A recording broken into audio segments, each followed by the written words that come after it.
श्री स्वामी समर्थ. नमस्कार सर्वांना. तुम्हा सर्वांचं आपल्या योगेश्वर कृपा या यूट्यूब चॅनेलवर सहर्ष स्वागत आहे. आज आपण पाहणार आहोत गुढीपाडवा ते रामनवमी दररोज 13 वेळा रामरक्षा पठणाने होईल भाग्योदय. पहा मंत्रसिद्धी करण्याचा विधी.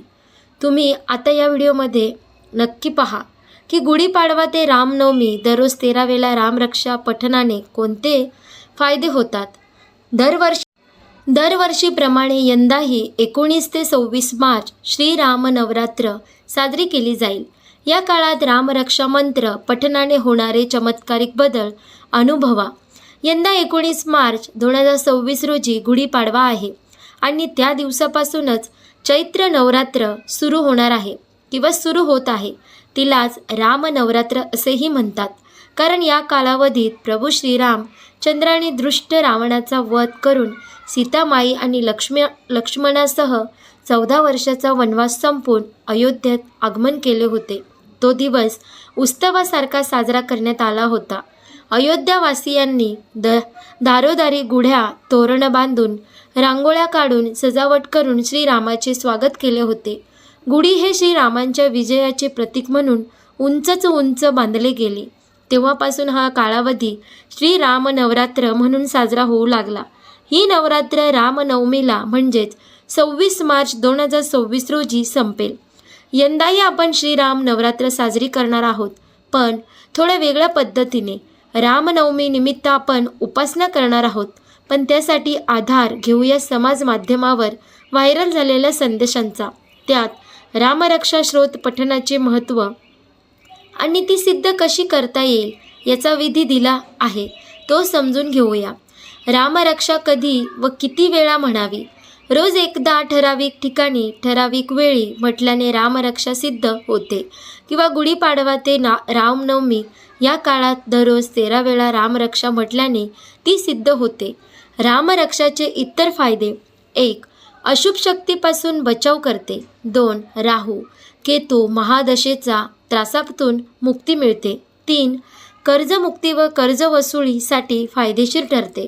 त्यासाठी आपदा दाम पहरतारम हा श्लोक 1,00,000 वेळा म्हणल्याचे ऋणमुक्ती हे फळ मिळते. 4. रामरक्षेमध्ये प्रत्येक अवयवाचे स्वतंत्र पाठ आहेत. त्या पाठाचे सतत पठण केल्याने त्याचे स्वतंत्र फलित मिळते. उदाहरणार्थ कौशल्याय दृश्योपातु हा श्लोक सतत म्हटल्याने डोळ्यांचे विकार बरे होतात इत्यादी. रामरक्षेचे नियम: रामरक्षा आपणास जमेल तेव्हा वर्षभरातील कोणत्याही पौर्णिमेपासून पठण करण्यास सुरुवात करणे लाभदायक ठरते. रामरक्षा रोज एकदा ठराविक ठिकाणी ठराविक वेळीच म्हणावी.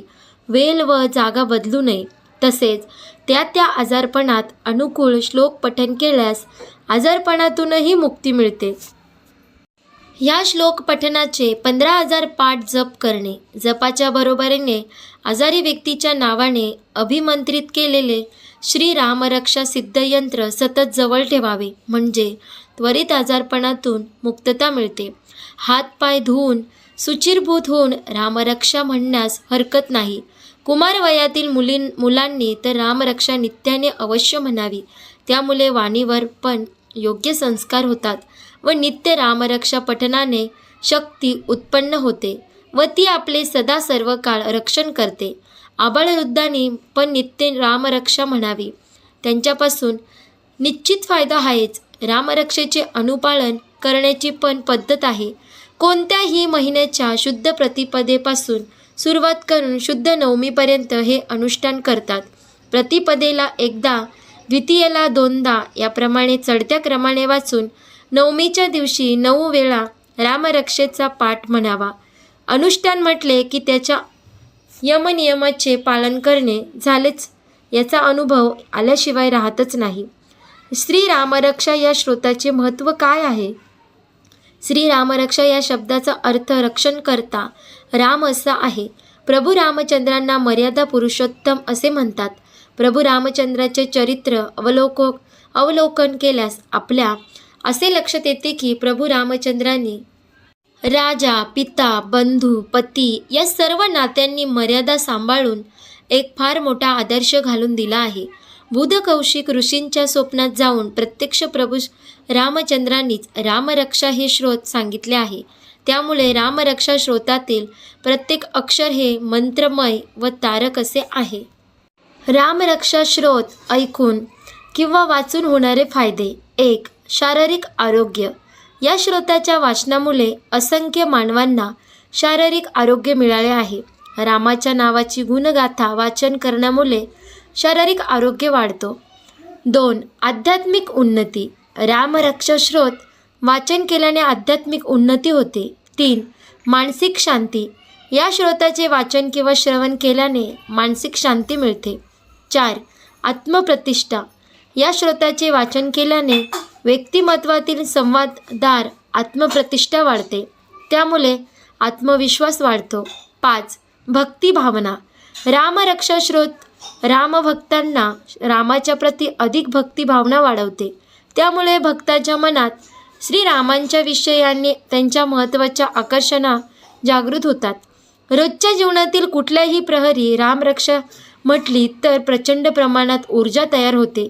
जी स्पंदने रामरक्षेतून जागृत होतात ती दाखविण्यासाठी कुठल्याही चष्मा आणि किंवा भिंग उपलब्ध नाही, परंतु स्वानुभव हा एकमेव साधनातून त्याची प्रचिती येते. घरात एकटे आहात, रामरक्षा म्हणा. कुणी आजारी आहे, त्यांच्या बाजूला बसून रामरक्षा म्हणा. प्रवासात आहात, रामरक्षा म्हणा. रस्त्यावरून एकटे जात आहात, रामरक्षा म्हणा. पहिल्यांदाच प्रेझेंटेशन देणार आहात तर रामरक्षा म्हणा. नवीन देशात अनोळखी लोकांच्यात आहात तर रामरक्षा म्हणा. कुठल्याही संकटात असाल, फारच निगेटिव्ह वाटतंय, आपल्या आवडत्या व्यक्तींशी भांडण झालंय, खूप वाईट वाटतंय, रडायला येतंय, एकटं वाटतंय, रामरक्षा म्हणा. कुठल्याही प्रकारचं डिप्रेशन तुम्हाला कधीच येणार नाही. आत्महत्येचे विचार मनाला शिवणारही नाहीत. आस्तिक असाल, नास्तिक असाल तरीही रामरक्षा म्हणा. देवावर नसेल विश्वास पण रामरक्षेवर ठेवा. मोबाईलवर ऐकत असाल तरीही तोंडाने म्हणा. चार चौघात असाल तरीही मध्यमेतून म्हणा. रामरक्षा असा एक रामबाण उपाय आहे जो तुमचे 12 कधीच वाजू देणार नाही. रामरक्षा श्रोत. रामरक्षा श्रोत श्री स्वामी समर्थ या श्रोताच्या नियमित पठणाने घरातील सर्व पीडा दूर होते. लहान मुलांना लहानपणीच हे श्रोत शिकून पाठ करून घेऊन रोज म्हटल्यास मुलांची व बुद्धी अतिशय तीव्र व कुशाग्र होते. त्यांच्या भोवती संरक्षण कवच तयार होते. रामरक्षा श्रोतातील 34वा श्लोक नियमित 11 वेळा विद्यार्थ्यांनी म्हटला तर शिक्षणात उत्तम प्रगती होते. श्लोक. मनोजवमा ऋततुल्य वेगम जितेंद्रियम बुद्धिमता वरिष्ठम वातात्मजं वा नरयुद्ध मुख्यम श्रीरामदूतम शरणं प्रपद्ये. रामरक्षा सिद्धी कशी करावी? 1. रोज एकदा तर ठराविक ठिकाणी ठराविक वेळी म्हटल्यास रामरक्षा सिद्ध होते. 2.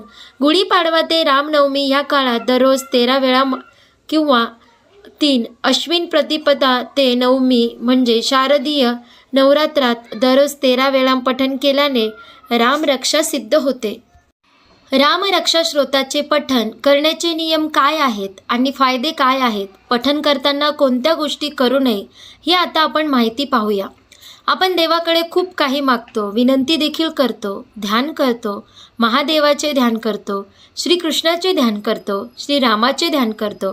तुम्हाला माहिती आहे का, श्रीरामाचे पठण करून आशीर्वाद मिळवण्याचा एक शक्तिशाली मार्ग आहे. श्रीरामांचा आशीर्वाद मिळवण्याचा एक शक्तिशाली मार्ग तो म्हणजे रामरक्षा श्रोताचे पठण करणे. या श्रोताचे पठण केल्याने व्यक्ती सर्व प्रकारच्या भीती आणि त्रासांपासून मुक्त होते. या श्रोताचे पठण करण्यासाठी काही नियम आहेत. जो व्यक्ती या श्रोताचे पठण करतो त्याने नियम पाळले पाहिजेत. चला तर सविस्तर जाणून घेऊयात काय आहे नियम आणि काय आहे फायदा. नियम काय आहे? 1. रामरक्षा श्रोताचे पठण करण्यापूर्वी पवित्र स्नान करा आणि स्वच्छ कपडे घाला. 2. शांत आणि एकांत ठिकाणी बसून मंत्रांचा जप करा आणि मनात भगवान रामाचे ध्यान करा. 3. रामरक्षा श्रोताचे स्पष्ट आणि योग्य उच्चाराने पठण करा. 4. रामरक्षा श्रोताचे नियमित पठण केले पाहिजे, परंतु ज्यांना ते करता येत नाही ते फक्त मंगळवार आणि शनिवारीच करू शकतात. 5. पूर्ण श्रद्धेने आणि भक्तीने पठण करा. 6. पूर्वेकडे तोंड करून रामरक्षा श्रोताचा पाठ करा. 7. सकाळी किंवा संध्याकाळी पठण करा. फायदे काय आहेत ते पाहूया. 1. रामरक्षा श्रोताचे पठण केल्याने मन शांत राहते. 2. हे श्रोत माणसाला सर्व प्रकारच्या भीती आणि त्रासापासून वाचवते. 3. भक्तीने त्यांचे पठण केल्याने भगवान रामाचे आशीर्वाद मिळतात. 4. हा चमत्कारिक धडा आयुष्यात सकारात्मक ऊर्जा आणतो. काय करू नये ते पाहूया. 1. पठण करताना कोणत्याही प्रकारचे नकारात्मक विचार टाळा. 2. घाईघाईत मेसेज करणे टाळा. 3. मंत्रांचा जप करताना वाईट गोष्टीपासून दूर राहा. राम रामेति रामेति रमे रामे मनोरमे सहस्रनाम तत्तुल्य राम नाम वरानने. हा श्लोक नक्की म्हणा. रामरक्षा श्रोत पठणाचे महत्त्वाचे नियम काय? वेळ आणि दिशा. सकाळी स्नान करून किंवा रात्री झोपण्यापूर्वी पठण करावे. पूर्व दिशेला तोंड करून बसणे सर्वोत्तम आहे. पवित्रता. आसन मांडून बसून स्वच्छ कपडे परिधान करून पठण करावे. स्पष्ट उच्चार. श्लोकाचे उच्चार स्पष्ट आणि योग्य असावेत. नित्य नियम. नियमितपणे 1, 3, 5, 7 किंवा 11 वेळा पठण करावे. विशिष्ट अनुष्ठान सिद्धी. गुढीपाडवा ते रामनवमी किंवा शारदीय नवरात्रीत प्रतिपदा ते नवमी दररोज 13 वेळा पाठ केल्यास श्रोत सिद्ध होते. संकट निवारण उपाय. 31 दिवसात 3100 पाठ दररोज 111 पाठ केल्याने मोठ्या संकटावर मात करता येते. ज्याच्या शेवटच्या दिवशी हवन करणे आवश्यक असते. श्रद्धा. पूर्ण श्रद्धा आणि विश्वासाने पठण करावे. मासिक पाळी. महिलांनी मासिक पाळीच्या काळात पठण टाळावे. या श्रोतांचे नियमित पठण केल्याने मानसिक शांतता, भीतीपासून मुक्ती आणि सकारात्मक ऊर्जा मिळते. अशा प्रकारे आपण ह्या व्हिडिओमध्ये पाहिलं गुढीपाडवा ते रामनवमी दररोज 13 वेळा रामरक्षा पठणाने होईल भाग्योदय. मंत्रसिद्धी करण्याची विधी तसेच पूजाविधी. रामरक्षा श्रोताचे पठण केल्याने कोणते फायदे होतात, नियम कोणते पाळावे, पूजा कशी करावी, ही संपूर्ण माहिती आपण या व्हिडिओमध्ये पाहिली. तुम्हाला जर ही व्हिडिओ आवडली असेल तर आपल्या व्हिडिओला एक लाईक करा, शेअर करा आणि आपल्या योगेश्वर कृपा या यूट्यूब चॅनलला नक्की सबस्क्राईब करा. भेटू एका पुढच्या नवीन व्हिडिओमध्ये. धन्यवाद. श्री स्वामी समर्थ. जय जय स्वामी समर्थ.